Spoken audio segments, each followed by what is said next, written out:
Good morning everyone. दोस्तों, आज है फरवरी 5 2024। हम लोग करेंगे द हिंदू न्यूज़पेपर के एनालिसिस। मेरा नाम है सत्येंद्र चौधरी और आज हम लोग कौन कौन से टॉपिक यहाँ पे करेंगे। जैसे कि आप देख सकते हैं, आज टॉपिक्स बहुत ही कम है, सिर्फ 4 ही टॉपिक है पूरे न्यूज़पेपर में, लेकिन अच्छे टॉपिक हैं। पहला टॉपिक हम लोग पढ़ने वाले हैं यूनिफॉर्म सिविल कोड के बारे में, क्योंकि उत्तराखंड के अंदर एक्चुअली उत्तराखंड की जो कैबिनेट है उसने अप्रूवल दे दिया है यूसीसी को, और बहुत ही जल्दी वहाँ की असेंबली के अंदर इसको इंट्रोड्यूस भी किया जाएगा अभी। और उसके बारे में हम लोग बात करने वाले हैं, यूनिफॉर्म सिविल कोड के बारे में। इसकी थोड़ी हिस्ट्री क्या है, इसका इम्प्लीकेशन क्या है, इसका एडवांटेज क्या है, इसके अंदर चैलेंजेस क्या हैं, थोड़ा हम वो लोग देखेंगे। सुप्रीम कोर्ट ने टाइम टू टाइम कौन कौन से फैसले सुनाए हैं, verdict about the uniform civil code. तो ये काफी अच्छा टॉपिक है, specially for the mains perspective. उसके अलावा वाइल्ड फायर के बारे में बात करेंगे। चिली के अंदर जो है वाइल्ड फायर इस समय काफी बड़े पैमाने पर चल रहा है। 50 से ज्यादा लोगों की अनफॉर्चुनेटली डेथ हो चुकी है। तो आज हम लोग पढ़ेंगे वाइल्ड फायर के बारे में। हमारा जो जीएस पेपर 3 है, जहाँ पे हम लोग नेचुरल डिजास्टर्स के बारे में पढ़ते हैं, तो वाइल्ड फायर के बारे में हम यहाँ पे बात करेंगे। उसके अलावा साइंस वाले सेक्शन से एक टॉपिक आता है एर्गोस्फीयर। एर्गोस्फीयर क्या होता है, ब्लैक होल क्या होता है, एक स्टार की जो जर्नी होती है वो कैसे चलती है, न्यूट्रॉन स्टार क्या होता है, रेड जायंट क्या होता है, वो थोड़ा हम लोग यहाँ पे जानेंगे अपने साइंस वाले सेक्शन से। और इंडिया श्रीलंका के बीच में जो फिशरमैन को लेके इश्यूज क्रिएट होते हैं टाइम टू टाइम, बहुत सारे फिशरमैन को श्रीलंका के द्वारा इंडिया के जो थे उनको अरेस्ट किया गया है, कैप्चर किया गया है। उसके बारे में हम लोग यहाँ पे बात करेंगे इस इशू में। ठीक है जी, चलो सीधा बढ़ते हैं पहले टॉपिक में। ज्यादा टाइम आज वेस्ट नहीं होगा, लेकिन यस, एक टॉपिक हमारे पास यहाँ पे आता है, शहीद बाबा दीप सिंह जी। और इनका जो है बर्थडे मनाया जाता है जनवरी के महीने में 27 28 26 को मनाया जाता है। और ये बेसिकली पूरा हफ्ता जो 10 दिन होते हैं, सेलिब्रेशन इसमें होता है। और जैसा कि आप यहाँ पे देख सकते हो, सेलिब्रेशन किया जा रहा है। तो थोड़ा सा बाबा दीप जी सिंह जी के बारे में जान लेते हैं। 1682 के अंदर इनका बर्थ हुआ था। उसके बाद ये पूरी तरह से सिखिज्म की तरफ चले गए। गुरु गोविंद सिंह जी के साथ ये थे, और उनके इनके शिष्य भी कह सकते हैं, एक तरह से उनके पार्टनर भी कह सकते हो। इन्होंने लिटरेचर के साथ साथ मार्शल आर्ट की भी इन्होंने ट्रेनिंग ली। बाद में गुरु गोविंद सिंह जी जब साउथ इंडिया में चले गए, तो वहां पे इन्होंने जो तलवंडी साबो जो है, तो बाबा दीप सिंह जी को देके चले गए कि आप इसका टेक केयर करना है, संभालना है। और वही एक दौर था जब अमृतसर के अंदर जिसे आज हम लोग गोल्डन टेम्पल कहते हैं, अरमिंदर साहिब जो गुरुद्वारा है उसको कहते हैं, उसका भी काम चल रहा था। और उसी टाइम पे ये हुआ कि वहां पे जो तालाब है, आज के टाइम पे अगर आप गोल्डन टेम्पल जाते हो, वहां पे जो तालाब है ना, वो लेक है बेसिकली, बहुत उसको बहुत होली लेक बोला जाता है। तो उस समय वो जब उसको बनाया जा रहा था, तो अहमद शाह अब्दाली जो कि अफगान एक इन्वेडर था, और उसने उस पोंड को जो है मिट्टी से भर दिया था। और इससे जो है सिखिज्म का जो अपमान हुआ, बाबा दीप सिंह जी फिर उनके अगेंस्ट में लड़े। और फिर एक फाइट भी हुई बहुत जबरदस्त। तो अब्दाली ने जो है जहां खान नाम के एक गवर्नर को जो अपॉइंट किया था लाहौर के, और इनको रिस्पॉन्सिबिलिटी दी गई थी कि जो सिख हैं यहाँ पे आप इनको इरेडिकेट कर दीजिए, क्योंकि बहुत समय से परेशान करते थे अफगान्स को। और गांव गांव जाके जो है सिखों को मारा गया जब। लेकिन जब अमरिंदर साहब वाला जो गोल्डन टेम्पल वाला केस हुआ, तब बाबा दीप सिंह ने 5,000 लोगों की जो है आर्मी अपनी तैयार की, और अफगान आर्मी के साथ ही लड़े, अफगान आर्मी को हराया। जहां खान को जो है उस समय मार दिया गया। और उसी लड़ाई के दौरान जो है बाबा दीप सिंह जी जो है वो शहीद हो गए। तो इसलिए जो है टॉपिक थोड़ा सा मैंने करवाना था। बाकी मेन जो टॉपिक आज का वो है यूसीसी, यूनिफॉर्म सिविल कोड। और उत्तराखंड की में भी इलेक्शन थे, आपको पता ही है, लास्ट ईयर इलेक्शन के टाइम पे वहाँ की जो सरकार है, अभी बीजेपी गवर्नमेंट है वहाँ पे, तो उन्होंने ये प्रॉमिस किया था कि हम लोग उत्तराखंड के अंदर यूनिफॉर्म सिविल कोड लेके आएंगे। अब यहाँ पे ना बहुत बड़ा क्वेश्चन ये खड़ा हो गया था कि क्या कोई state government uniform civil code लेके आ सकती है, या फिर यूनिफॉर्म सिविल कोड लेके आने की जो पावर है वो सिर्फ और सिर्फ सेंटर के पास है। इसको लेके भी बहुत सारा डिबेट चल रहा था, क्योंकि अभी गुजरात गवर्नमेंट भी, और आसाम भी, और राजस्थान गवर्नमेंट भी ये सोच रही है कि हम लोग यूसीसी लेके आएंगे। अब इस मामले में सुप्रीम कोर्ट ने स्टैंड क्लियर कर दिया था, क्योंकि देखिए, जब हम लोग कॉन्स्टिट्यूशन की बात करते हैं, हम जब अपने यहाँ पे शेड्यूल 7 की बात करते हैं, तो वहां पे सेंटर और स्टेट को जो है वो पावर दी गई है अलग अलग तरीके से। यहाँ पे जो एंट्री 5 है कनकरेंट लिस्ट के अंदर, और कनकरेंट लिस्ट का मतलब आपको अच्छे से पता है, इसके कनकरेंट लिस्ट का मतलब होता है कि इसके अंदर सेंटर और स्टेट दोनों ही लॉज बना सकते हैं उन सब्जेक्ट के ऊपर। लेकिन अगर सेम लॉ स्टेट ने बनाया हुआ है और उसी सेम चीज के ऊपर सेंटर भी लॉ बनाता है तो सेंटर वाला लॉ जो है वो प्रिवेल करता है। ये जो है कंकरेंट लिस्ट का मीनिंग होता है। और एंट्री 5 जो कंकरेंट लिस्ट की है 7 शेड्यूल के अंदर, उसके अंदर marriage, divorce, infant minors, adoption, wills, intestacy और सक्सेशन, जॉइंट फैमिली, पार्टीशन, ये जो मामले हैं जो कि यूनिफॉर्म सिविल कोड के अंदर कवर किए जाते हैं वो कंकरेंट लिस्ट में है। इसका मतलब ये हुआ कि स्टेट इनके ऊपर लॉ बना सकता है। और हमारा जो आर्टिकल 13 है, आर्टिकल 13 में जब स्टेट की बात की जाती है तो इसका मतलब स्टेट और सेंटर दोनों ही होता है। तो सुप्रीम कोर्ट ने कहा है कि भाई जो स्टेट्स हैं वो भी यूनिफॉर्म सिविल कोड बना सकते हैं। अब वो देखना रहेगा जब ये आएगा फाइनली तो उसके बाद क्या होता है, बट ये जो है इसलिए थोड़ा सा न्यूज में था। यूनिफॉर्म सिविल कोड का मतलब क्या होता है आपको बहुत अच्छे से पता है। इसमें जो पर्सनल लॉज होते हैं अलग अलग कम्युनिटीज में, रिलीजन्स के, उनको हटा के उसकी जगह पूरे कंट्री में एक ही लॉ लाया जाएगा। कुछ मामलों में जैसे मैरिज, डिवोर्स, अडॉप्शन, इनहेरिटेंस, इन मामलों में सभी का एक ही कानून होगा। जैसे हमारे देश में सभी के लिए क्रिमिनल जो लॉ है वो कॉमन है, अलग अलग रिलीजन के लिए अलग अलग क्रिमिनल लॉ नहीं है। लेकिन सिविल वाले मामले में जैसे marriage, divorce, adoption and all that वो अलग अलग जो है वो है। लेकिन यूसीसी के अंदर उसको एक जैसा कर दिया जाएगा। आर्टिकल 44 जो है हमारा कॉन्स्टिट्यूशन का, जो कि डीपीएसपी है, वो कहता है कि एक state shall endeavour to secure for the citizen uniform civil code throughout the territory of India, के एक जो स्टेट है मतलब देश जो है स्टेट, अब उसको चाहे आप सेंटर कह लीजिए या आप उसको स्टेट्स कह लीजिए, कि उनकी ये जिम्मेदारी है और उनको इन देश में यूनिफॉर्म सिविल कोड की लाने की उनकी जिम्मेदारी है, उनको लाना चाहिए, ऐसा आर्टिकल 44 में कह रहा है। और इसी को बेस बना के उत्तराखंड की गवर्नमेंट कह रही है कि हम लोग यूसीसी लेके आएंगे।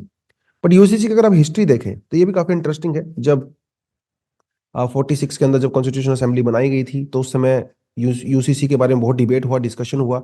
तो कुछ लोग कह रहे थे कि भैया यूसीसी लाएं, जरूरी है, कुछ लोग कह रहे थे नहीं लाएं।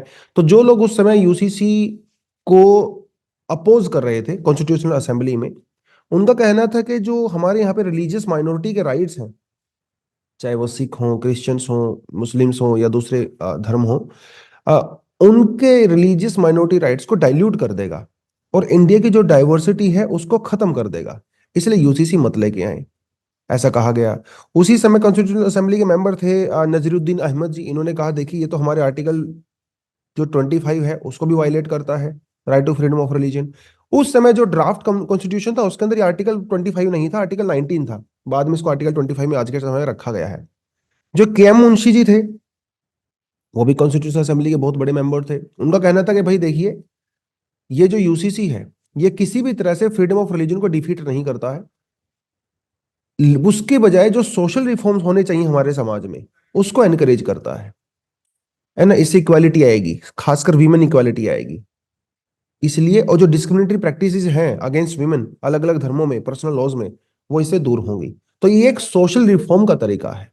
तो लेजिस्लेटिव रिफॉर्म के थ्रू रिलीजियस रिफॉर्म भी आ सकता है। कुछ लोगों का कहना था कि नहीं नहीं, सोशल रिफॉर्म पहले होना चाहिए, उसके बाद लेजिस्लेटिव रिफॉर्म होना चाहिए। तो ये दोनों चीजें यहाँ पे चलती हैं। जैसे अनटचेबिलिटी की आप बात करें, अब समाज में अगर आप सोशल रिफॉर्म के थ्रू अनटचेबिलिटी को रिमूव करने जाओगे तो शायद कभी नहीं होगी। तो इसलिए लेजिस्लेटिव तरीके से सोशल रिफॉर्म किया गया। ऐसे ही आप जो है विडो रीमैरिज के बारे में बात भी कर सकते हो। लेजिस्लेटिव रिफॉर्म आया तो वो भी सोशल रिफॉर्म के रूप में आया। तो ये डिबेट के सोशल रिफॉर्म हो पहले लेजिस्लेटिव रिफॉर्म हो, दोनों को एक साथ ही मिलकर आगे बढ़ना चाहिए। अंबेडकर जी ने क्या कहा? अंबेडकर जी ने कहा कि देखिए यूसीसी जन जरूरी है, जरूरी है, लेकिन इनिशियल स्टेज में ये वॉलंटरी होना चाहिए। जो कम्युनिटी कहती है कि हाँ हम तैयार हैं यूसीसी के लिए, उसको आप यहाँ पे एनकरेज कर सकते हो। और उस समय जो कॉन्स्टिट्यूशनल असेंबली के अंदर, और जब आपको पता है हमारा जो कॉन्स्टिट्यूशन बनाया जा रहा था उसके अंदर अलग अलग कमिटीज थी। फंडामेंटल राइट्स को लेकर जो सब कमेटी थी उसके जो चेयरपर्सन थे वो कौन थे? सरदार वल्लभ भाई पटेल जी थे। और उस समय वोटिंग कराया गया, फंडामेंटल राइट की कमेटी के मेंबर्स का वोटिंग कराया गया कि भाई यूसीसी को आप डीपीएसपी में लेके आओगे या फंडामेंटल राइट में लेके आओगे।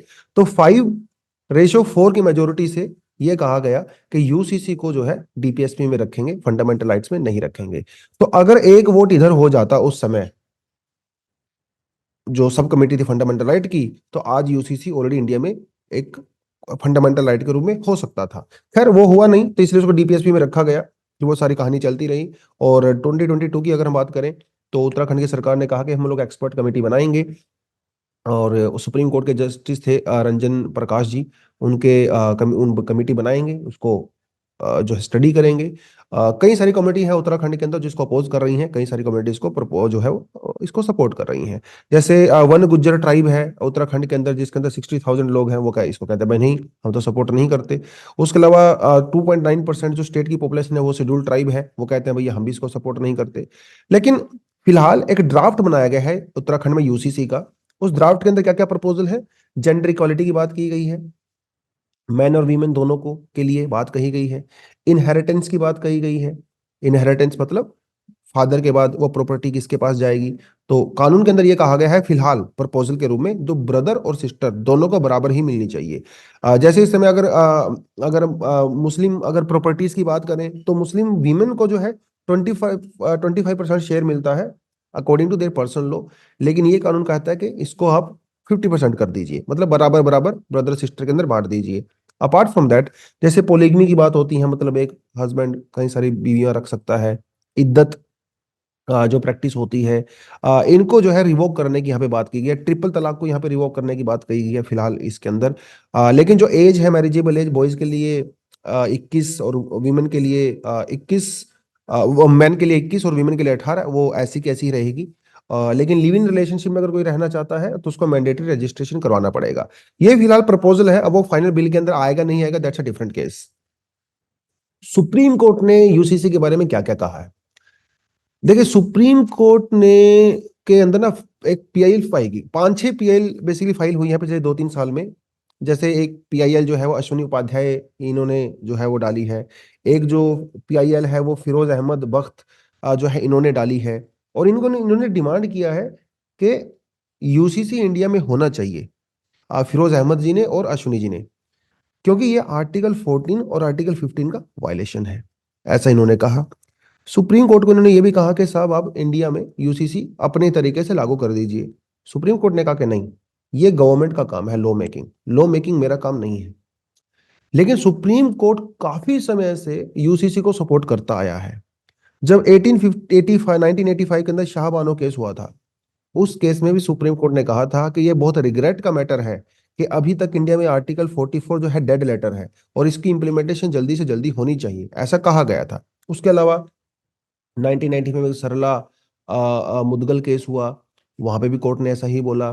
फिर एक जो है जोन वल्लमत्तम केस हुआ, उसके अंदर भी कोर्ट ने ऐसा ही कहा। तो कोर्ट तो बार बार कह रहा है कि यूसीसी इंडिया में होना चाहिए, ठीक है, और कोर्ट ने साफ साफ मना कर दिया है कि यूसीसी मैं लागू नहीं कर सकता, ये तो एक्सक्लूसिवली डोमेन ऑफ पार्लियामेंट है। ये जो है मामला बनता है। उत्तराखंड की सरकार के अगेंस्ट में भी एक पीआईएल डाली गई थी, जिसको सुप्रीम कोर्ट ने डिसमिस कर दिया था, ठीक है जी।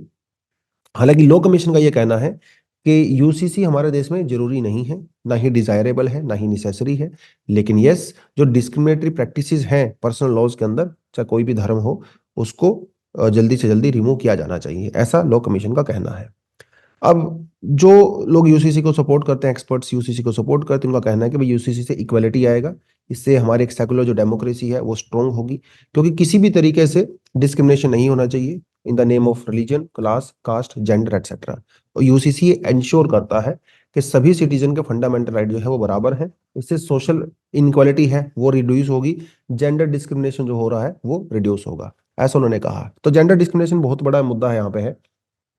और जब सबरीमाला केस हुआ था, तो सबरीमाला केस में सुप्रीम कोर्ट ने साफ साफ कहा था कि जब human rights, equality, gender discrimination, इनकी बात आती है और रिलीजन की बात आती है, तो हमेशा कॉन्स्टिट्यूशनल वैल्यूज को हम लोग ऊपर रखेंगे रादर देन रिलीजियस वैल्यूज, उस समय ये कहा गया था।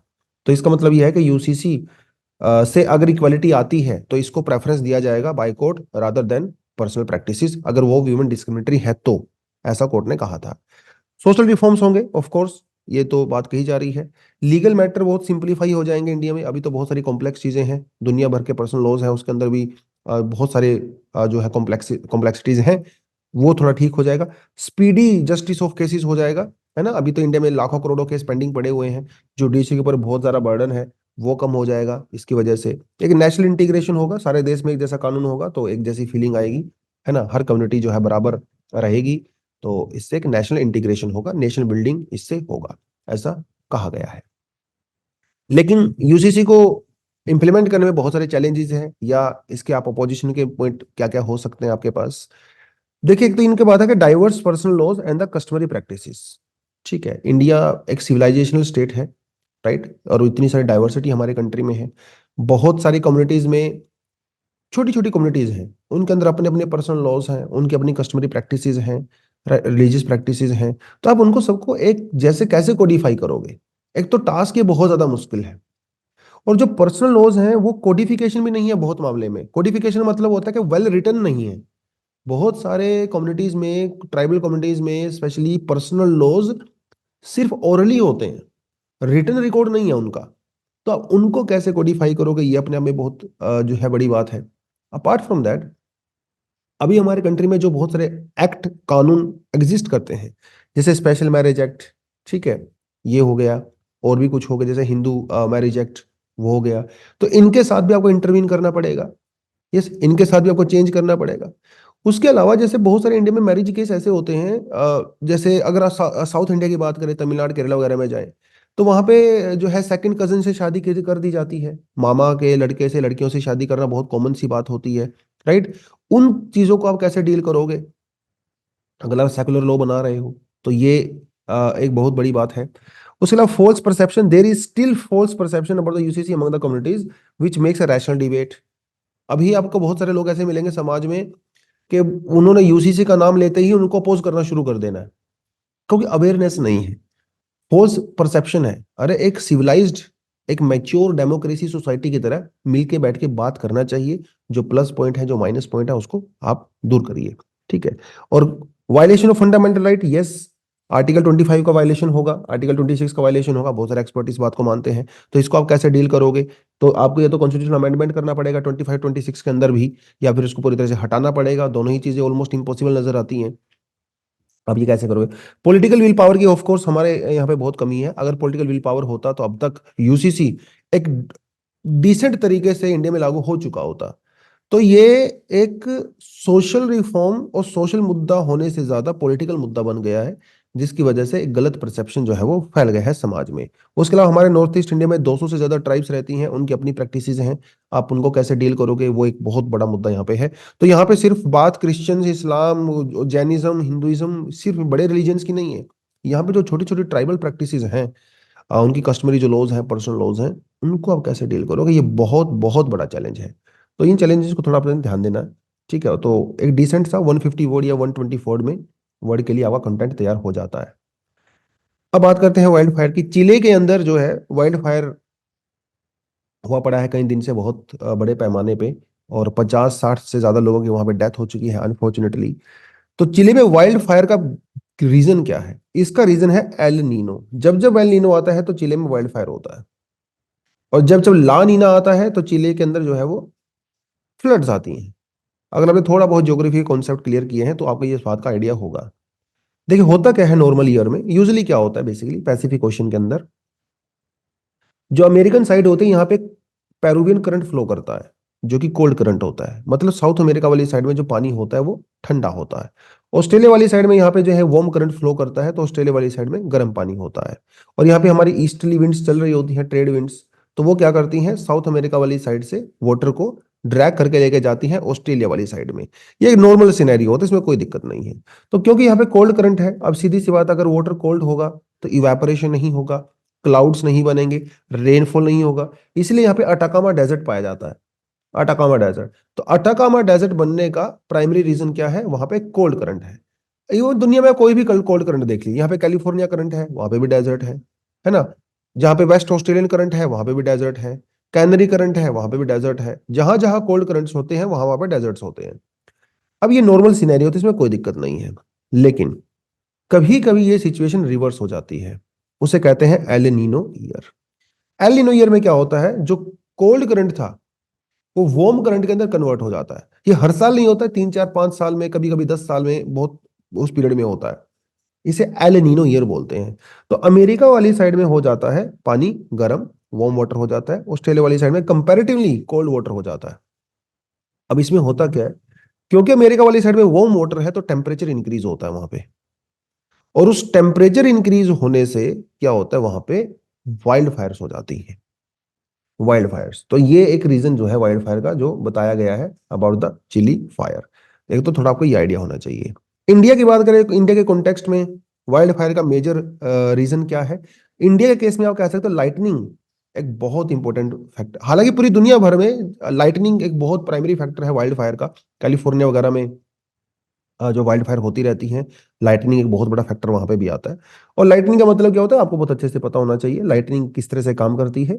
जैसे हमारा जो क्लाउड होता है बहुत बड़ा होता है, वर्टिकली उसकी हाइट काफी ज्यादा हो सकती है। जैसे खासकर जो क्यूमुलोनिम्बस क्लाउड्स होते हैं, जो कि थंडर क्लाउड होते हैं, वो बहुत ऊंचे होते हैं। They can start from 2 kilometre, they can go up to 12 kilometre also. तो वर्टिकली बहुत एक्सटेंड करते हैं। और क्लाउड के ऊपर वाली साइड में होते हैं आइस क्रिस्टल्स, और नीचे वाली हिस्से में होते हैं वाटर ड्रॉपलेट्स। वाटर ड्रॉपलेट के ऊपर नेगेटिव चार्ज होता है, आइस क्रिस्टल के ऊपर पॉजिटिव चार्ज होता है, जैसे आप यहाँ पे देख सकते हो। और जब पॉजिटिव और नेगेटिव चार्ज बहुत ज्यादा हो जाता है तो बहुत ज्यादा जो है वोल्टेज पोटेंशियल यहाँ पे क्रिएट हो जाता है। तो जैसे हमारा जो सेल होता है, हमारे मोबाइल फोन में बैटरी वगैरह होती है ना, उस मोबाइल जो सेल होता है, आपने देखा ही होगा अपने रिमोट वगैरह में, तो उस पर पॉजिटिव नेगेटिव लिखा होता है जहां से इलेक्ट्रिसिटी जनरेट होती है। तो जब ये पॉजिटिव नेगेटिव होता है तो इलेक्ट्रिसिटी जनरेट होती है, और बहुत सारा चार्ज है जो इन क्लाउड्स के अंदर होता है वो एयर के अंदर लीक हो जाता है, जिसकी वजह से लाइटनिंग होती है। और ये अगर हमारे अर्थ सरफेस पे कोई पॉजिटिव चार्ज बॉडी है, जैसे कोई बिल्डिंग हो सकती है, कोई पेड़ हो सकता है, तो ये उसको अट्रैक्ट करता है पॉजिटिव नेगेटिव। तो वो इसे हम लोग कहते हैं भैया बिजली वहां पे गिर गई, लाइटनिंग हो गई। तो इसलिए जंगलों वगैरह में आग लगना यहाँ पे बहुत कॉमन सी चीज होती है। ठीक है, उस वजह से ही होता है जब थंडर स्टॉर्म वगैरह यहाँ पे आता है। लाइटनिंग स्ट्राइक की बात करें तो इंडिया में 1972 से लेके 2019 तक, ठीक है, पिछले मतलब लगभग 50 सालों की बात करें, तो कम से कम 90,000 से ज्यादा लोगों की डेथ लाइटनिंग से हो चुकी है, जो कि बहुत बड़ा नंबर यहाँ पे नजर आता है। 90,000 बहुत होता है यार लाइटनिंग की वजह से। एनसीआरबी की बात करें तो आप एनसीआरबी की बात करें तो 2019 और 21 के बीच में लगभग 3,000 डेथ इंडिया में लाइटनिंग की वजह से होती हैं। सेंट्रल इंडिया, बिहार वाला पार्ट, वेस्टर्न यूपी वाला पार्ट, वहाँ पे काफी ज्यादा लाइटनिंग की वजह से डेथ होती है। क्योंकि ये जो मानसून का टाइम होता है वहाँ पे लोग धान लगा रहे होते हैं, और मानसून के टाइम पे उस समय क्या थंडर होता है, लाइटनिंग होती है, लोग खेत में काम कर रहे होते हैं बाहर की तरफ, तो लाइटनिंग गिरना एक बहुत कॉमन सी बात होती है वहाँ पे। तो ये सब अनफॉर्चुनेटली वहाँ पे रहता है, राइट। उसके अलावा वाइल्ड फायर का डिस्ट्रीब्यूशन की बात करें इंडिया में, यूजली अगर आप देखें तो हिली एरियाज की बात करें तो जनवरी से जून के बीच में आता है, क्योंकि टेम्परेचर बहुत ज्यादा होता है लाइटनिंग की वजह से। ठीक है, जो जंगलों के अंदर आग लगती है तो वो आपको जो है यूजली इस महीने में देखने को मिलेगी, क्योंकि एक तो क्या है ना, ड्राई पीरियड होता है ना। दिसंबर, जनवरी, फरवरी वगैरह एयर बहुत ड्राई होती है ना, मॉइस्चर होता नहीं है एयर के अंदर। तो उस समय अगर कोई लोकल फैक्ट्री वजह से लाइटनिंग हो गया तो आग लगने के चांसेस बहुत ज्यादा होते हैं। और मई जून तक आते आते टेम्परेचर इतना हाई होता है। और हमारे जंगल में कुछ टेंडू लीव्स वगैरह होते हैं, ठीक है, या और कुछ कई ऐसे पेड़ होते हैं जिनके अंदर आग अगर 40 डिग्री से ज्यादा टेम्परेचर हो जाता है वो अपने आप ही आग पकड़ लेते हैं, है ना, बहुत सेंसिटिव होते हैं। तो उसकी वजह से भी आग हमारे यहाँ पे लगना बहुत कॉमन सी बात है। उसके अलावा in the place of northern and the central India सबसे ज्यादा आग जो है फरवरी और जून के महीने में लगती है। ठीक है, नदर्न और सेंट्रल इंडिया में फरवरी और जून के बीच में लगती है। जो नदर्न एरिया में हिली रीजन्स हैं, जैसे हिमालय वगैरह की बात करते हो, तो यहाँ पे अप्रैल और जून के महीने में सबसे ज्यादा वाइल्ड फायर होता है। सदर्न इंडिया की अगर आप बात करें तो वहां पे जो है जनवरी से लेके मई के बीच में सबसे ज्यादा वाइल्ड फायर होता है। हिमालयन रीजन की अगर आप बात करें तो वहां पे मई और जून के महीने में सबसे ज्यादा वाइल्ड फायर होता है, राइट। तो यूजली अगर आप देखें पूरे इंडिया में जो जनवरी से लेके जून के बीच का पूरा टाइम है, ये वाइल्ड फायर वाला है। अलग अलग हिस्सों में अलग अलग तरीके से वाइल्ड फायर होती है। बहुत इंपैक्ट हो सकते हैं वाइल्ड फायर के। ऑब्वियसली जो गवर्नमेंट इतनी ज्यादा इन्वेस्टमेंट करती है वो सारी की सारी अ, आग लग गई भैया खत्म हो जाता है ना। फ्लडिंग का पोटेंशियल इससे बढ़ जाता है, डेबरी फ्लो होता है, लैंडस्लाइड्स के चांसेस बढ़ जाते हैं, क्योंकि वेजिटेशन खत्म हो जाती है तो लैंडस्लाइड के चांसेस भी बढ़ जाते हैं। बहुत सारे पोल्यूटेंट्स हमारी एयर के अंदर मिक्स होते हैं, एसिड रेन होता है ना। नाइट्रोजन और सल्फर बहुत ज्यादा जाता है एयर के अंदर, उससे बोला सल्फ्यूरिक एसिड वगैरह बनता है।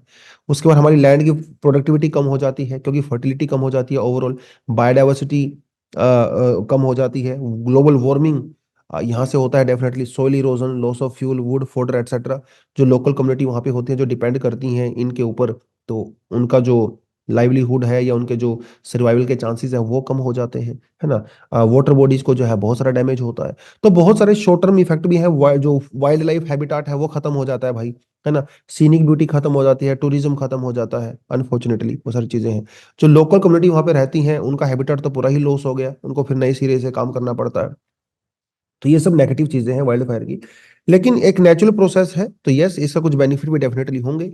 बेनिफिट इसका ये होता है कि देखिए, एक तो ये फ्लावरिंग को प्रमोट करता है, ठीक है। जो सीडिंग होती है प्रॉपर तरीके से होती है, आग लगने के बाद हमारे जो जंगल होते हैं उसके अंदर जो एक्स्ट्रा अनवांटेड जो वेजिटेशन होती है वो जल जाती है, ठीक है। वो एक बड़ा इंपॉर्टेंट है। और फॉरेस्ट हमारे रीजनरेट हो जाते हैं, नए सिरे से शुरुआत होती है। हालांकि इसको ग्रो करने में टाइम तो लगता है, लेकिन काफी फास्ट ग्रो करता है। तो एक तो इसका ये ऑफ कोर्स ये पॉजिटिव फैक्टर है। The heating of the soil में result in the helpful microbial activity and hastens decaying process that are useful for the vegetation, है ना। सोइल के अंदर भी फर्टिलिटी बढ़ती है, जो ऐश वगैरह होती है वो जो हीटिंग प्रोसेस होती है सोइल की, उससे माइक्रोबियल एक्टिविटी बढ़ती है ऑफ कोर्स, ठीक है, स्पेशली हिली एरियाज के अंदर। और इकोसिस्टम को मेंटेन करता है, सोइल फर्टिलिटी इंक्रीज होती है क्योंकि वो ऐश वगैरह हमारी सोइल के अंदर मिक्स हो जाती है। तो लेकिन ये जो फॉरेस्ट फायर है वो बहुत ज्यादा स्ट्रॉन्ग नहीं होनी चाहिए, ठीक है। लो इंटेंसिटी जो फॉरेस्ट फायर होती है वो बहुत सही होती है हमारे लिए, क्योंकि इन्वेजिव जो स्पीसीज होते हैं, जो अनवांटेड स्पीसीज होते हैं किसी इकोसिस्टम के अंदर, वो डिस्ट्रॉय हो जाते हैं। तो ये इसका जो है बेनिफिट होता है। एनडीएमए की गाइडलाइंस क्या कहती हैं? एनडीएमए कहता है भाई देखिए, एक तो जो बीटल बार्क होता है ना, एक पेड़ होता है बीटल का, जो पान पत्ता होता है बेसिकली, उसका जो पेड़ होता है जो बार्क होती है उसके अंदर आग लग जाती है। तो इनका कहना है कि टाइम टू टाइम जो उसको उसको जो इरेडिकेट करिए, उसको कंट्रोल करिए, ये बहुत जरूरी है, राइट। एजुकेट करिए पब्लिक को कि फॉरेस्ट फायर के टाइम पे क्या करना चाहिए, वो जरूरी है। रिसर्च वगैरह आप करिए इसी फील्ड में, और ज्यादा इंटरनेशनल कोलैबोरेशन कर सकते हो, ठीक है। टाइम टू टाइम जो है जो फाइटिंग ड्रिल्स जो होती हैं, मॉक ड्रिल्स होती हैं, वो आप डेफिनेटली कर सकते हो। मीडिया और टेक्नोलॉजी का बेटर यूटिलाइजेशन कर सकते हो for the awareness purpose, right. तो ये कहा है किसने? एनडीएमए ने, ठीक है, नेशनल डिजास्टर मैनेजमेंट अथॉरिटी की जो गाइडलाइंस होती हैं। ज्यादा गाइडलाइंस अगर आपने जाननी है तो एनडीएमए की आप वेबसाइट पे जा सकते हो, वहां पे हर नेचुरल डिजास्टर के लिए गाइडलाइंस दी हुई हैं। आप उनको डाउनलोड भी कर सकते हो, वहां से भी आप पढ़ सकते हो। मतलब सबके अगर पांच पांच छह छह पॉइंट भी अगर आप पढ़ लोगे, एग्जाम के लिए डिसेंट कंटेंट आपका तैयार हो जाता है। चलिए, एर्गोस्फीयर के बारे में बात करते हैं। साइंस सेक्शन से थोड़ा सा ही आया है, देखिए। ये आपको पता ही होगा, पिक्चर तो आपने देखी होगी, इसे ब्लैक होल कहते हैं, ठीक है। ये ब्लैक होल की पिक्चर है। हालांकि ये थोड़ा वड़ा वड़ा पाव अगर आप खाते वड़ा जैसा लगता है लेकिन this is a black hole. अब ब्लैक होल के ना दो हिस्से होते हैं, एक अंदर वाला हिस्सा होता है और एक बाहर वाला हिस्सा होता है। बाहर वाला हिस्सा मतलब जो आपको यहाँ पे विजिबल सा पार्ट नजर आ रहा है, ये वाला। एक अंदर वाला हिस्सा होता है, ये वाला। अंदर वाले हिस्से को बोलते हैं इवेंट होराइजन। इवेंट होराइजन इतना ज्यादा डेंस होता है कि कोई भी चीज इंक्लूडिंग लाइट इसको एस्केप नहीं कर सकती। इसके बाहर वाला जो हिस्सा होता है इसे बोलते हैं एर्गोस्फियर। एर्गोस्फियर की डेंसिटी थोड़ी कम होती है अंदर वाले हिस्से से, और यहां से जो लाइट है वो ट्रेवल कर सकती है। इवन जो बीच वाला इवेंट होराइजन है, इससे लाइट ट्रेवल नहीं कर सकती, चाहे वो इसमें कोई भी चीज ट्रेवल नहीं कर सकती बेसिकली, चाहे वो लाइट की स्पीड भी क्यों ना हो। और लाइट की स्पीड तक जो है पहुंचना तो इम्पॉसिबल है हमारे लिए। लेकिन जो एर्गोस्फियर है बाहर वाला, इससे चीजें एस्केप कर सकती हैं अगर उनकी स्पीड बहुत ज्यादा हो। देखिए, लाइट की स्पीड के बराबर किसी की स्पीड नहीं, चीज किसी चीज की स्पीड हो नहीं सकती। ये एक यूनिवर्सल लॉ समझ लीजिए आप, जो यूजली अप्लाई होता है। यूजली का मतलब ये है कि जो ब्लैक होल का सेंटर होता है, ब्लैक होल के अंदर जो लॉ है, जिसे लॉ ऑफ रिलेटिविटी कहते हैं, जो कि डिस्कवर किया था किसने? E is equal to m c square, हमारे अल्बर्ट आइंस्टाइन ने। अल्बर्ट आइंस्टाइन का जो फॉर्मूला है जनरल लॉ ऑफ रिलेटिविटी, वो ब्लैक होल के अंदर लागू नहीं होता। यूजली जो फिजिक्स हम लोग जानते हैं वो फिजिक्स ब्लैक होल के अंदर काम नहीं करती है। तो ये अपने आप में बहुत यूनिक चीज है, जिसके बारे में अभी हमें कुछ खास पता नहीं है कि क्या है उसके अंदर, क्या नहीं होता है, nobody knows. But general theory of relativity वहां पे काम नहीं करती, आपको पता होना चाहिए। इसे एक तरह से आप सिंगुलैरिटी कह सकते हो, ग्रेविटेशनल सिंगुलैरिटी। इतनी ज्यादा ग्रेविटेशनल फील्ड यहाँ पे होता है, अनइमेजिनेबल, इन्फिनिटी होता है, ठीक है। और ये थोड़ा आपको पता होना चाहिए। तो ब्लैक होल क्या होता है? एक मैसिव स्टार, बहुत बड़ा स्टार, जिसका mass can be 3 times than the mass of the sun. अगर 3 4 5 टाइम्स बड़ा है अगर हमारे सन से मास, तो जब उसका ब्लास्ट होता है जब उसके अंदर एक्सप्लोजन होता है तो वो ब्लैक होल के अंदर कन्वर्ट हो जाता है। ठीक है। और बहुत सारे मोस्टली जो हमारे ब्लैक होल्स होते हैं उसकी जो आउटर पेरिफेरी होती है वो रोटेट करती है। ये रोटेट करते हैं। अगर आपने मूवी देखी है इंटरस्टेलर, हॉलीवुड की एक मूवी है, उसमें दिखाया गया है कि कैसे ये ब्लैक होल जो है आपस में रोटेट करते हैं।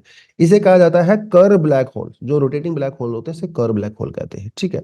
और इसी रोटेटिंग ब्लैक होल का जो बाहर वाला हिस्सा होता है इसे एर्गोस्फीयर कहते हैं। ये थोड़ा सा आपको आइडिया यहाँ पे होना चाहिए। ठीक है। एक स्टार की जर्नी की बात करें तो स्टार, अगर आप देखें तो we have a nebula here. ठीक है, जिसमें से स्टार्स बनते हैं।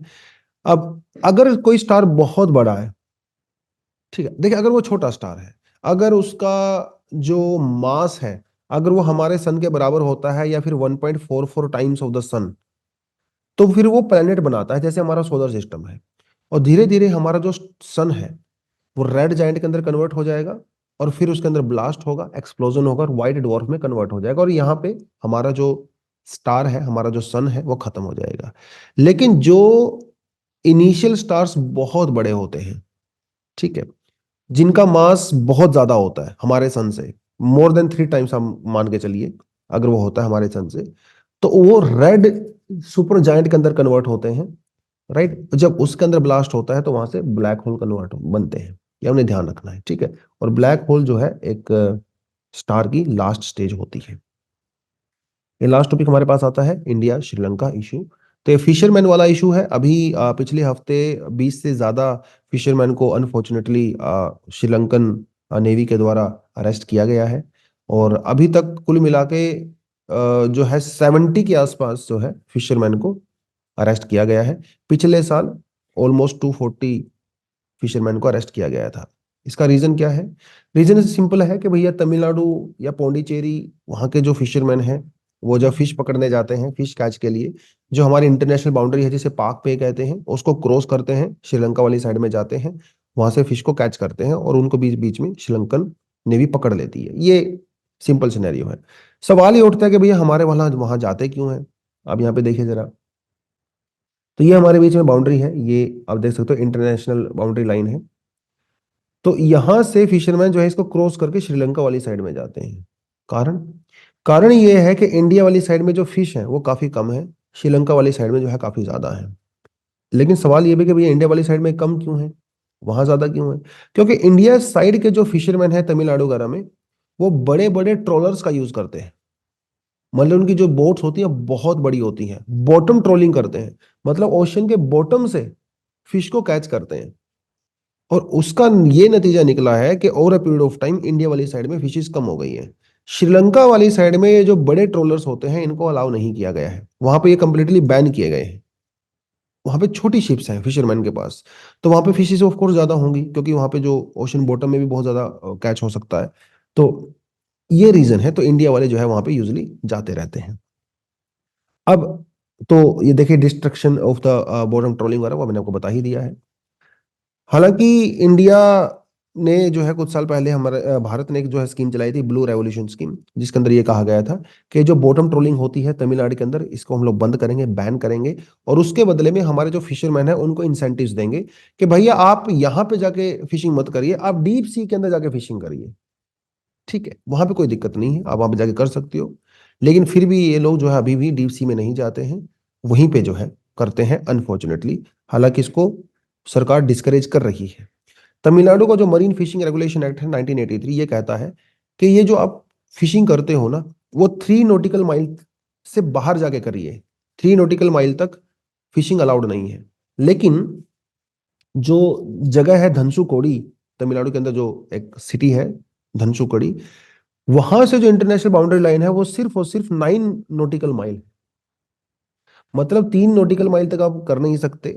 बचा कितना? Only 6 nautical mile. इस नॉटिकल माइल के अंदर फिश बहुत ही कम है, तो इसीलिए वो जो है इसको क्रॉस कर देते हैं।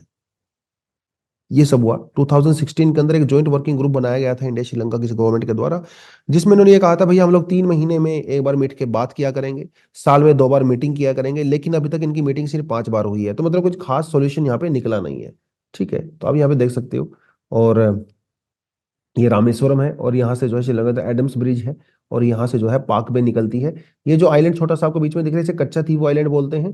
पहले ये इंडिया श्रीलंका दोनों के फिशरमैन के द्वारा यूज किया जाता था, लेकिन बाद में इंडिया ने इसको श्रीलंका को दे दिया था। तो जो इंटरनेशनल बाउंड्री है बेसिकली वो यहाँ से गुजरती है। तो इसीलिए रामेश्वरम हुआ, धनसुकोडी हुआ, यहाँ के जो फिशरमैन है वो अनफॉर्चुनेटली श्रीलंकन वाटर्स के अंदर एंट्री करते रहते हैं, जिसकी वजह से पूरे का पूरा इशू ये हो जाता है। हाँ, श्रीलंका को definitely they have a sovereign right, क्योंकि आप उनके टेरिटरी में जा रहे हो, वो एक सोवरेन कंट्री है भैया।